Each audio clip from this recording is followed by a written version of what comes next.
Hey guys, Tony here with another edition of Inside the Mug from Pod Tiki, episode 8, where today we are talking about the last episode of Pod Tiki, which was on Voodoo Grog, and we're also addressing a listener question. Now, well, first of all, a little bit about what I'm doing tonight. They are actually working on the patios in my neighborhood, so I'm out front in the front yard today, doing a front yard edition of Inside the Mug. Tonight, Inside the Mug, I'm smoking a Viva La Vida Torpedo from H.A. Fernandez, Nicaragua. A very good, dark, rich, creamy cigar. And I'm drinking a little 1792 bourbon. 1792. It helps the mind to sail the oceans that are blue. Sorry, I get a little bit pensive and emotional when I drink whiskey. Also, another great example of the fact that you don't need to break the bank to drink well, because this, I think, is a $25 bottle. It's pretty amazing. Another thing, last night, I was going to do this last night, and then I ended up, it got too dark out front, but last night I was sipping on some Don Q 7-year. Let me tell you, that is an amazing rum. Another example of how you don't need to break the bank, or how you don't. Sometimes these brands that seem like they're economy brands, if you get their next level up, it's so much better. It blows you away. Like, it jumps like pay scale so much. You know, you find this a lot in bourbon when you're talking about something like Four Roses or Maker's Mark. You know, the original, the low end one is pretty good, but it might be about a $20 bottle. But then you jump up to like the single barrel, or the select barrel, or whatever it is on Four Roses, and all of a sudden you're drinking, you know, for $30 you're drinking a bottle of bourbon that you would, you know, you could compare to any other $50 or $60 bottle. Same way with Bacardi. Sure, you're not gonna sit and sip on a glass of Bacardi Gold, but you jump up to the 8-year for $25 a bottle or whatever it is, and all of a sudden that is an incredible sipping rum. In fact, I like the 8-year better than the 10. But I digress. The Don Q7, that's the way to go, and the 1792 bourbon, the way to go. Get it while you can, because it's going to get expensive. I see that this is going to become a cult classic kind of bourbon, so get it now.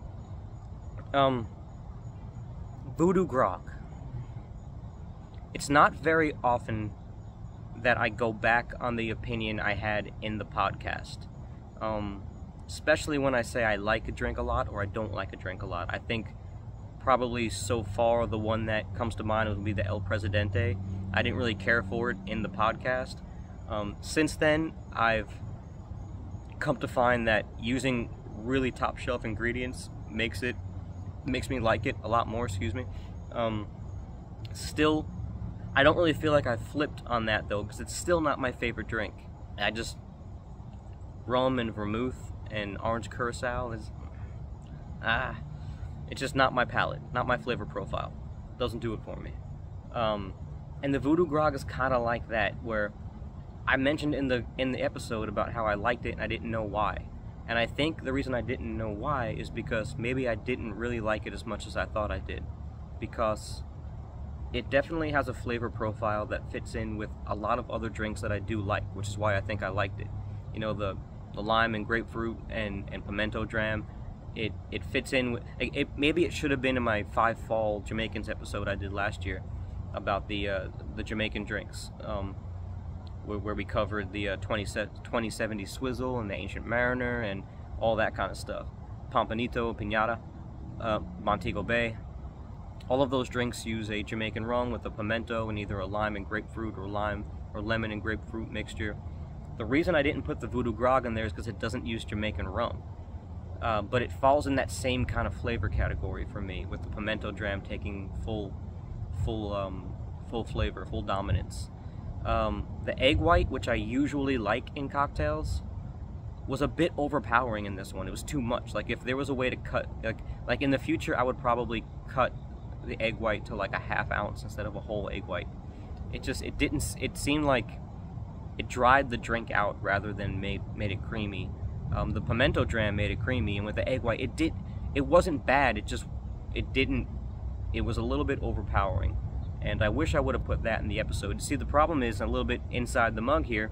The problem sometimes is that it takes kind of a long time to write the episodes, to do the research on the episodes. That's why I only get one or two, or one a month out, because, I mean, I do have a day job, and I do have a life, and a wife, and a family, and things to kind of take care of, so it's not like I can spend all my time, you know, over the course of weeks, trying every minutia. Like, when I first started the podcast, I could do that, but now I'm trying to be more professional. I'm trying to get these episodes released at a certain time, and I always want to be positive. I want to always say what I like about the drink.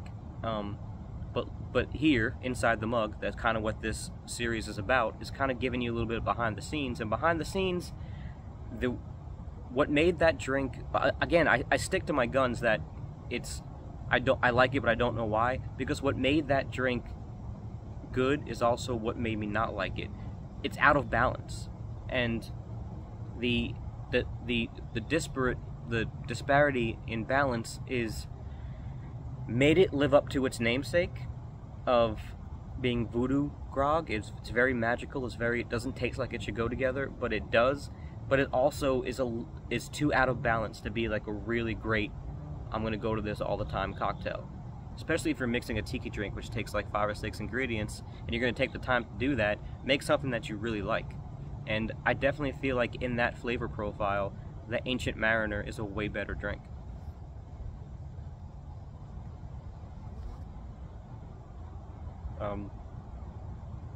Again, I don't really get Trader Vic's use of agricole in the voodoo grog because you can't really taste the rum. But it does have a lot of flavors that people like. It's got pimento dram, it's got the sour of the grapefruit. Now, I mentioned in the episode that I didn't have fresh white grapefruit because it's not really in season till November, and I did the episode in late August. But I did find some like pre-made, pre-packaged white grapefruit juice from concentrate, and I did use that, and it did tone down that grapefruit flavor from the ruby red, the red grapefruit flavor. It brought the honey out a little bit. It added to the creaminess of the pimento and the egg white, and it almost gave it like a melon type flavor. But it wasn't enough for me to go back and redo the episode because it didn't change it that much. I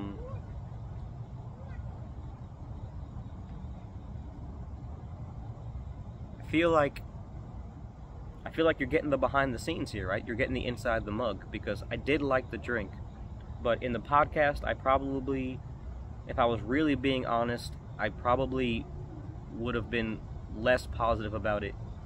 I should have been less positive about it and given my true thoughts, which was, I like it, but it's not my favorite.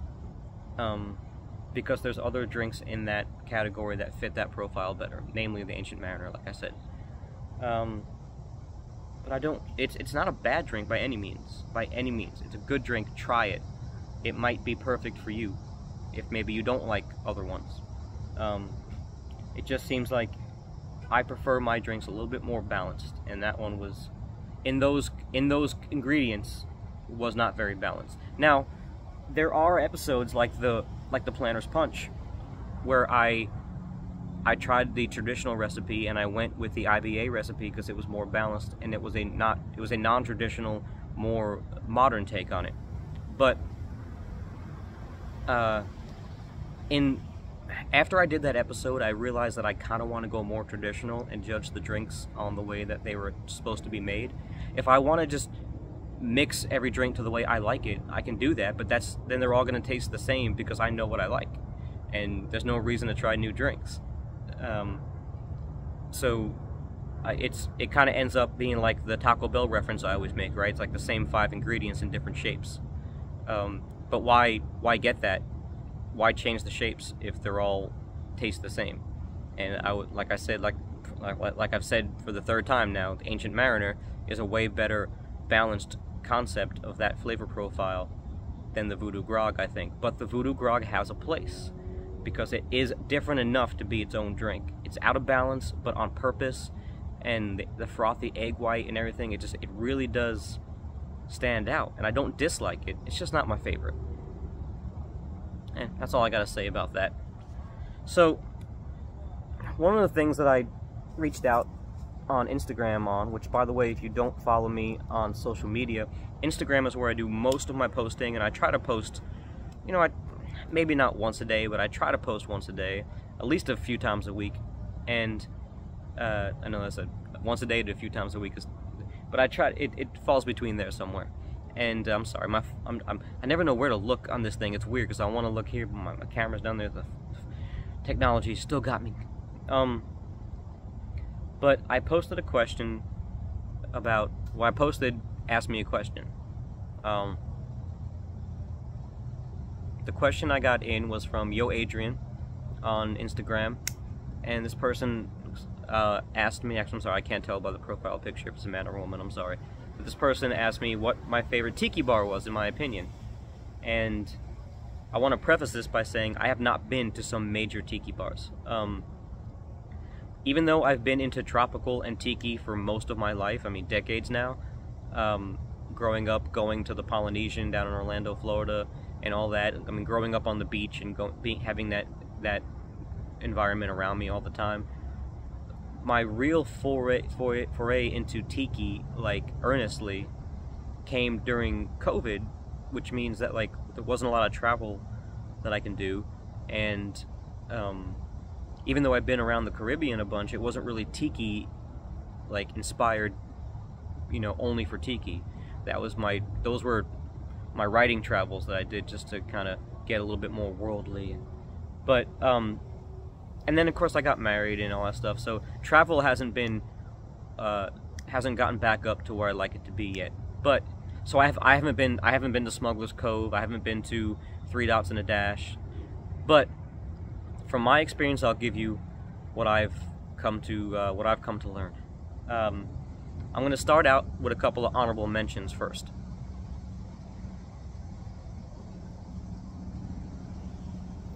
I know there's not tiki, but if you're talking about like the Florida style thatched roof tiki bar overlooking the beach, my favorite would be Coconuts on the Beach in Cocoa Beach, Florida. It's got a big like wooden deck area, tiki bar in the middle, thatched roof, where you can sit there overlooking the beach, the ocean, the beach, like perfect view of like the tall tiki totems and palm trees on the horizon, like big tall palm trees. It's like ocean is like in perfect view, like of the full horizon and everything. On Saturdays and Sundays, it gets overwhelmed with a eclectic mix of people from like visitors with families from Orlando, college kids, the locals, the old timers that live there that come out for happy hour and stuff. It's a great place to people watch and beach watch and talk to people. Also, the drinks are pretty good, and if you're looking for that beach bar vibe, like where you're sitting looking at the ocean, that's my favorite. With an honorable mention to the beach bar in Doctor's Cove or Doctor's Cave, Montego Bay, Jamaica. That was pretty awesome too. And then we have the ones that kind of aren't really tiki bars. Like, for example, there's a place here in Nashville called Pearl Diver, which is more of like a tropical, postmodern, nautical vibe. They make tropical drinks, but it's not really a tiki bar. It's more focused on like a postmod. The decor is really cool, and everything is kind of like portholes and nautical, but it's not really tiki. It's just more of like I keep saying it, but it's pretty much a post-mod. Like, there's always movies playing, like Barbarella and stuff on the, but the drinks are incredible.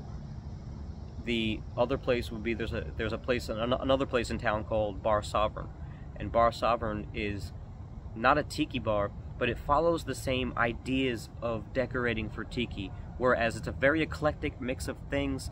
It's like half New York art gallery and half like Brazilian tropic bar, like high-end Brazilian. I think the owner is Brazilian, but it's definitely tropical, and they make tropical and tiki drinks, but it's not really a tiki bar. It's like There's like sofas and like a foyer area in the front to sit in with like couches. But then the tiki bar, or the bar area rather, is super ornate and decorated, and they got great tiki rums. But I wouldn't call it a tiki bar. It's just, but it kind of follows that same decorative vibe of a tiki bar with like things all over the place.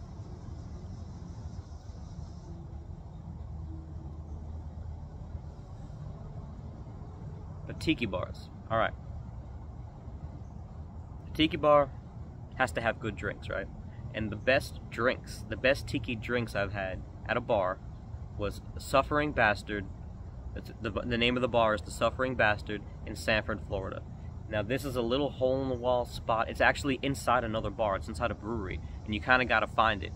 And I'm not going to give out too many details about how to find it, but you'll be able to find it. It's not like super hidden, not like a speakeasy or anything, but there is a cool idea they have about how to find it and everything. I'll let you guys figure that out when you get to go. But that's like, it's dark, it's very tiki with like the ship buoys and the pufferfish and all that, and the rums.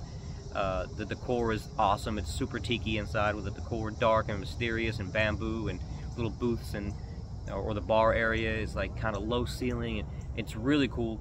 And something that means a lot to me is the staff is really friendly and talkative, and you can bullshit with them about the drinks, which I really appreciate. I want a friendly staff. I understand that they're busy, they can't always talk, but that means a lot to me when the staff can sit and bullshit with you. But that place makes the best tiki drinks.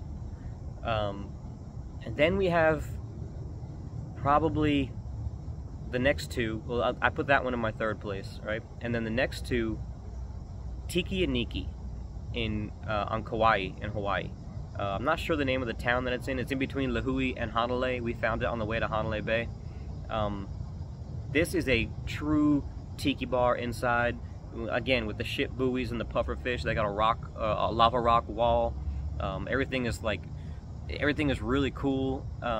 It's with the tiki totems and the faces and everything, and it's bamboo and rattan furniture, and it's really cool, really tiki inside. And the drinks are really good. The staff is friendly, and it's cool because you're in Hawaii at a tiki bar, and it's got that kind of Polynesian pop, Hawaiian surfer tiki vibe. And they do have an outdoor area, which I know some people say is not tiki, but I don't mind it, and because it utilized something that I feel is necessary in a tiki bar. No matter where you sit in a tiki bar, there should not be a bad seat in the house. No matter which direction you're facing, there should be something cool to look at. And this bar had it. Tiki and Niki has that, where no matter where you're sitting, whether you're inside, outside, and we went back multiple times and sat inside and outside, and there's always something to look at, no matter which way you're facing. Whether it's bamboo sculptures or artwork, or the rock wall, the lava rock wall, or the faux windows with the monkey chilling in there, or the drink wall, the rum wall behind the bar. And the food was good. I had a Hawaiian burger. We had little pieces of Spam on top. It was amazing. The Mai Tai was good. The only thing I would say about that bar was the outdoor area faced a foyer, like a seating area. It's in like another shopping center type area. So you were facing into the shopping center where there was like people dining and relaxing. It was a nice outdoor area, but it was facing like a populated area. It would have been nice if it was like on the other side of the bar facing the mountainside or something. But you're in Hawaii at a tiki bar. Like, it's amazing. It's tropical. There's palm trees and tea plants everywhere. It's amazing. But I gotta say, the all-time,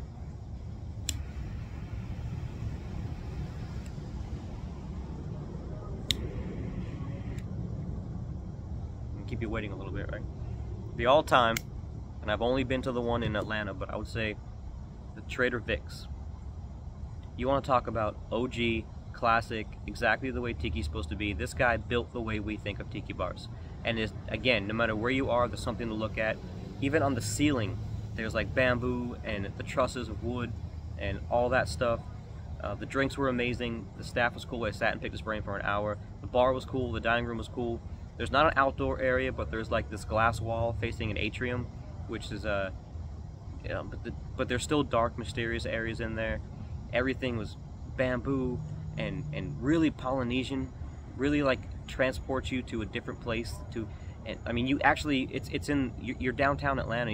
It's in the underground of the Hilton Hotel, and you actually get into a designated elevator just for Trader Vic's, and you descend away from the busyness upstairs from the hotel into this you're in this luxury hotel, and you descend, and it's a glass elevator, and you can see like kind of the rock going down, like you're going underground. And then you get down there, the doors open, and there's tiki faces, big papasan chairs, rattan and wicker chairs. Everything is kind of like red and dark. There's like dark wood and tiki faces painted on the wall. There's Easter Head Islands behind the elevator doors and everything. It's really, really cool. Then you walk in the big A-frame Trader Vic's. You walk through, and then you're just opened up into this world of like bamboo and wicker and faces and shields and armor. And then the bar's got all the traditional tiki stuff, the buoys and the pufferfish, and it's got a little bit nautical theme to it, the shipwreck stuff with the oars and the anchors and the wheels, sharks' jaws on the wall. Like it's so tiki. It's just everything is natural colored wood and but like it pops with the faces, the painted faces. It's dark, but it's also light enough to, like, it's also got like some sunshiny aspects to it, but it's also dark in some areas. Like it's the perfect tiki bar. So I say, in closing, that it depends on where you are and what you're looking for, right? I would say if you're looking for escapism, Trader Vic's is the best tiki bar, because you're in a place where it truly makes you feel like you're escaping to another world. But if you're already in a tropical place, Tiki and Niki, because you're at a tiki bar in a tropical place. There's no reason to make some kind of faux tiki, because you look around and you're in Polynesia and you're in the tropics and you are in tiki. The bar, having the decor in the bar just adds to the decor that's already around you outside. So the fact that they have an outdoor area doesn't make it less tiki, because the outdoor area that you're looking at is tiki. Like it's palm trees and tea plants, and it's they have like the custom mugs that, you know, like real traditional tiki bars have. So I would say Tiki and Niki if you're in the tropics, and then Trader Vic if you're just looking for that classic. I mean, you can't really beat Trader Vic's for tiki. I mean, it's the only OG that still remains, I believe, and it's there for a reason. It still holds up. So there you go. Yo, Adrian, I hope that was a good enough answer. Picking a favorite tiki bar is like, how you gonna pick that, man? It's like picking your favorite kid, or actually picking your favorite kid is probably easier than your favorite tiki bar. It's probably like picking your favorite Beatles song, right? When your body of work spans decades and there's so much of it, how can you pick your favorite? It just depends on your mood.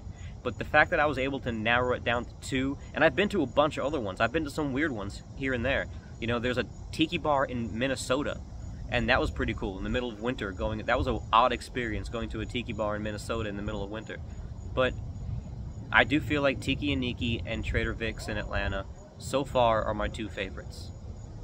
They are classic enough to give you that traditional tiki vibe, but then also with Tiki Niki, you also get a little bit of modernism in there. And then, of course, the Suffering Bastard down in Sanford I think has the best drinks.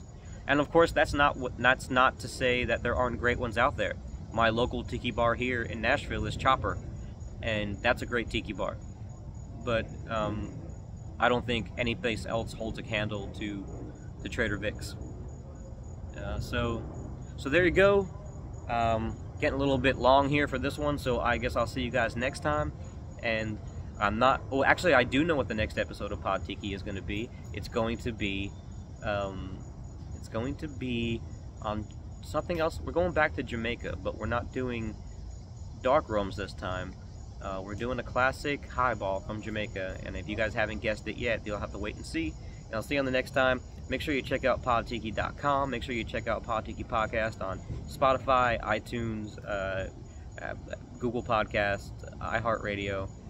Make sure you follow and subscribe to the YouTube channel, and so we can go live with stuff. And what else is there to plug? I don't know. Make sure you put in Pod Tiki at checkout at surfsidesips.com to get 20% off your order. I mean, if you're ardent about your order, then put in podtiki.com. It's all one word, all caps, and you'll get 20% off your order, and I'll get a little bit of kickback. So do that, and thank you for everyone who's done that. Thank you for everybody who's reached out and subscribed and followed me on Instagram. We are 2 people away, as I record this, from hitting 500 subscribers on Instagram, which I know is not a lot, like, relatively speaking, but for me, for a guy who just started doing this as a hobby during COVID, and to get 500 people that like what I'm doing, that are into what I'm talking about, that's amazing. The listenership, the subscriber numbers for the podcast are through the roof, way more than I expected. So thank you so much to everybody who's listening. Just keep interacting with me. Let me know you're out there. Let me know episode ideas. There's so many tiki drinks that we still have to do. If you got some that you want to talk about or you want me to cover, I'll do my best. If you got any more ideas about different episodes or Inside the Mug episodes, hit me up, and keep it tiki. I'll talk to you guys next time.